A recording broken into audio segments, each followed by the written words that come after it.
ýokary guramaçyk derejesi üpçün edilip, ol ýokary döwlet wezipesine saýlawlaryň häzirki zamanyň talaplaryna we halkymyzyň milli ruhyna laýyk derejede gurulmagyny şertlendirdi.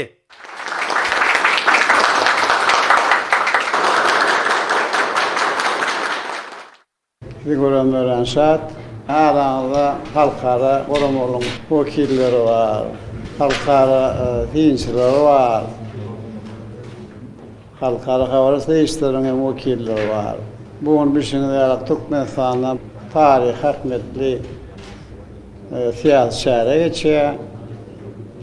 Yani Türkmenistan'ın prezidentinin saýlawy bir şeňle 9 sany dalaşgar bir ýokary wezipe halkyň anamy bilen saýlaw geçýär.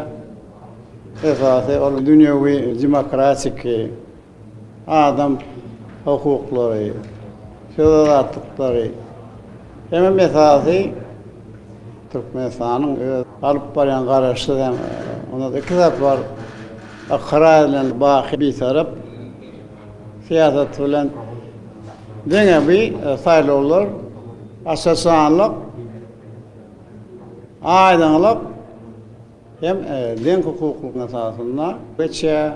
Men siz bilen görüşmäge de saat sonra hem jogaplaryňyzy da elbetde men saat ýöne halkara kanuny hem konstitusiýa esasynda ol bun elbetde maňa mümkinçilik beren ak ýöne saýlawlaryň mene jemi boýunça erde gerek bolsa, duşmaly bolsa biz elbetde görmäge şartdyr. Sowalyna jogap bermäge de taýýardyr.